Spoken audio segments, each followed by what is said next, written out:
And we are back with Let's Play Diddy Kong Country. Donkey Kong Country. Kinda forgot seeing how Donkey Kong is nowhere to be seen in this playthrough. And we are going through the third world, Vine Valley. And speaking of Donkey Kong, an interesting bit of trivia about how he got his name. Way back during the development of the original arcade game Donkey Kong, when the original Donkey Kong was still a villain, Miyamoto wanted a name that Americans would associate with stupid monkey. And somehow he got to the conclusion that donkey was English slang word for the word stupid. And the Kong part is obviously a reference to the famous giant gorilla movie King Kong. So when you think about it like that, Donkey Kong essentially means stupid monkey. Donkey Kong himself was a replacement of Bluto back when the original arcade game Donkey Kong was gonna be a Popeye game, but they couldn't get the rights. Mario, or Jobman as he was called back then, was supposed to be Popeye and Pauline was gonna be Olive. But when they couldn't get the rights, they changed the characters to a similar hero-damsel-villain dynamic. Of course, the Donkey Kong I'm talking about here, we now know as Cranky Kong. Just felt the need to bring that up again, just to drill it into your brain so you never forget. Ah, that's nice. Quadruple vulture killing combo. Also, the music here is really great, but not as awesome as the music in the next level. Oh, I love the music in the next level. But that's the next level, we'll get to that when we get to it. Oh, by the way, important difference that I forgot to bring up during the last part when I was talking about the differences between the Super Nintendo version and this version. The levels in this world are actually in a different order. For example, the last world in this version is actually supposed to be the third world of the Super Nintendo version. Though only this world and the next world do that, I guess they just felt like that would be a better difficulty curve, maybe? Perhaps, but you can still recognize all the levels by name. Speaking of level names, the first world is actually called Congo Jungle, which is a reference to a jungle in Africa called Congo Jungle, just with a C instead of a K. I guess the Donkey Kong Country series just had the Mortal Kombat version of the dictionary, replacing all the C's with a K's. And while we're still on the subject of level names, the first level in the game is called Jungle Hijinks, but was supposed to be called Jungle Japes. They actually reused this name in a later game. And while we're speaking of the first level, did you know the music of the first level is actually made out of 3 demo tracks? I think if you actually listen to the music closely, you can hear the points where it switches the music track. And speaking about level music, they actually had trouble implementing aquatic ambience into the game, but I'd say it was worth it. Because that is an amazing track. And speaking of amazing tracks, we're in Ewok Village. I know it's actually called Treetop Town, but I call it Ewok Village. And the music here is fucking awesome. In fact, maybe shared with the final boss music, this is probably my favorite track in the game. Oh, I remember the days where I just went to this level, paused the game and listened to the music. And speaking of... Okay, I'm tired of doing that. I do have more trivia for you though. Diddy Kong's name, for example, went through several phases, such as being called Diddy Kong, DK Light, Diet DK, Dinky Kong. They mostly tried to put emphasis on something that would be used to describe the word small. And there's also a P. Diddy reference in there somewhere. Also, I wasn't done yet with my Jungle Hijinks trivia, because in the beta it had a nighttime setting, which I would have liked to see, but it's not very first level-like, I guess. Also, if you go back to Jungle Hijinks and go into the house, Donkey Kong's house, the first boss will be there for no reason, you know, the giant beaver. And then he sees you and runs out, and that's it. Kinda weird, actually. My god, I'm failing at these barrels right now. Let's talk about the barrels. The barrels with the explosion mark on it, you have no control over. The other ones you can decide yourself when they shoot, but those you can't. That's it. Now let's talk about the throwable barrels, who have the normal barrels that roll around and break once they hit the wall. They also have metal barrels, which don't break when they hit the wall, they just bounce off of them and go in the other direction. And if you actually jump on them, you can ride them for a little while. There are also exploding barrels. Normally we would be having DK barrels and checkpoint barrels with the little stars on them. Are we counting the flying barrel you get from Funky Kong? What about the dancing barrels or the warp barrels? You know, I'm starting to think Donkey Kong Country likes barrels. Different subject. Did I talk about time attack mode yet? or a decay attack as it's called in this game. You're going through a selected level, you collect time while the clock is slowly ticking down, and you get extra time for killing enemies and collecting plus so many time thingies. I'll show it off later. Because I am gonna make a few extra videos, and one of those will be one level of time attack mode, because I am not gonna show all the time attack levels. Then at least you know how those work and what they are and yada yada yada. Maybe I will also show off the photo album and the statistics.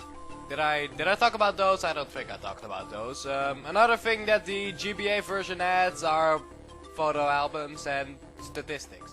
The statistics pretty much allow you to check your progress for each individual level, how many of the bonus rooms you have found in that particular level, so it's a nice little checklist of what you need to go through.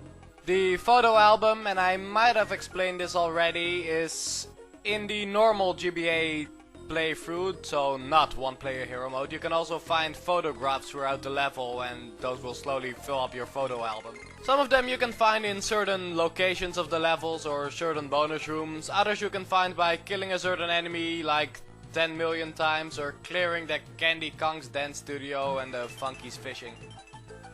Yay, a bonus room. No, I don't want the rhino statue. I don't want any of the animal body statues. Speaking of which, the rhino special stage in the Super Nintendo version is insane. The timer goes down like twice as fast as all the other animal body stages, and while it's kind of fixed in this version, there is still a difference between timers in the animal body stages. Some are just faster than others for no real reason. Also, another feature that this version adds is a level exit. After you've already beaten a level once, you can press start and select, so you can leave the level whenever you want, but only after you've already beaten it once. So you can go back to find the bonus room that you missed without having to do the entire level over again. I think Kirby had a feature like that. At least I know a Kirby game did that, and Sonic Advance 3 did that as well. And hey, if you want to, you can use it to grind for lives. Get an extra life early in a level, exit the level, and go back and get the extra life again. Oh look, now we're at this level. I love this level because of the sunset aesthetics. It's beautiful. And this is the level I was talking about earlier when I was talking about aesthetic changes. This one is supposed to be a lot darker. To be honest, I kinda like it better like this. I think it's pretty. It's all pretty. And this level probably has some of the hardest to find bonus rooms in the entire game. Some of which you have to get to by using the new animal body introduced in this stage. This is Espresso the Ostrich. Upsides of this animal body, he runs pretty fast and he can glide. The downside is he has no way of attacking enemies, which is kinda inconvenient. Though he does have the ability to completely ignore some enemies, like the clam tramps. I don't know why, maybe because his legs are so long, even though I'm pretty sure legs can feel too. And this is where one of the photographs is supposed to be, just thought I'd point that out. I'm not entirely sure why the photographs are removed when playing one player hero mode. And going back to the animal buddies for a moment, one thing I forgot to mention while talking about the differences between Donkey Kong and Diddy Kong is that those differences actually carry over when riding an animal buddy. With the exception of Engard, because water physics and all, the animal buddies run faster and jump higher when Diddy Kong is riding them as opposed to Donkey Kong riding them. And one other thing I didn't mention is that Donkey Kong has a useless ground pound move when pressing down and attack at the same time. I didn't bring this up because it is absolutely useless. Now, going back to Espresso, or the animal buddies in general, all of them have a name that is somehow related to what they do. Espresso is a combination of express and espresso, you know, the coffee, because he runs fast. Rambi is like Bambi, but he rams through shit. The swordfish Engard is, well, sword, Engard, fencing, you know. But, what the fuck is a Winky? I don't understand where the name Winky comes from. Quick, fan theories. Why is Winky named Winky? Man, this level just has bonus room after bonus room. Fine level. If you're gonna be like that, I'm just gonna talk about random stuff. Where's my list of useless trivia? There it is. In the Super Nintendo version, the giant bananas had Nintendo stickers on them. Well, isn't that just great? Well, the more you know, I guess. The music here is strangely awesome by just having a bunch of random animal sounds in there. I know they're all jungle animals, but would it kill them to just throw a random meow in there? Or a bark. Just something really out of place in a jungle level. By the way, I don't think an ostrich would live on an island like this either. Though I shouldn't be complaining about it here, once we get to the next world, that makes even less sense. But here I am once again talking about sense in a video game. Next up we have another swimming level, so I'm just gonna be calm because we have aquatic ambience, which somehow makes me speak in my Bob Ross imitation. Luckily, pretty early in the level we get a on-guard, a happy little on-guard who can happily stab things for us in the gut. Look at the smile on his face while he kills innocent little fish for our convenience. By the way, I think this is also the time to bring up that some of the levels in the GBA version are out of order. I'm pretty sure that in the Super Nintendo version this level was supposed to be the last one before the boss of this world. Instead, we get one more level after this, which is supposed to come before the previous level. Same goes for the next two worlds in this game. The order of levels is a bit mixed up. I'm not sure why they did that. Maybe they thought it would be a better difficulty curve, though I don't see much of a difference.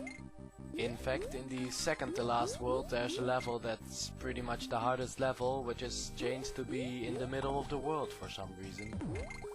So I'm not entirely sure what the point was, but I'm not here to question things. I'm not a level designer, I am just a painter. Though as a painter I would like to compliment this game on having very good graphics. It's pretty high standard for a Super Nintendo game, but that's probably because it's pre-rendered. In case you don't know what pre-rendered graphics are, for everything in this game they pretty much made a 3D model and then turned that 3D model into sprites, so they had more realistic sprites that actually looked 3D because they were based on something 3D. Before I go on with talking about pre-rendering, we interrupt this random rant for something even more random. If you hit a certain amount of enemies in a row, you get an extra life, as demonstrated here. And oh look, an espresso. Fuck you, Espresso, I don't need you for this level. Espresso's kind of inconvenient for this level because he can't attack enemies, so I'm just gonna ignore him for here. Back to what I was saying. There were actually rumors that Miyamoto hates the look of Donkey Kong Country, one of the best looking games of the Super Nintendo, at least in terms of graphical quality. Though I think these rumors mostly came from the fact that Yoshi's Island was supposed to have pre-rendered graphics and then Miyamoto came in and said, fuck that, I want crayon. I have no clever segue to lead out of that subject. So look, hamster wheels! That's the gimmick of this level, by the way. Beavers chasing you in giant hamster wheels. Speaking of beavers, if you go back to Donkey Kong's cabin in the first level, occasionally, in this version of the game at least, the first beaver boss will be there for no reason. Don't look at me, I didn't make this game. Or did I? For all you know, my real name is Reggie. Even though Reggie doesn't make the games, he just sits there feeling like a purple pigment.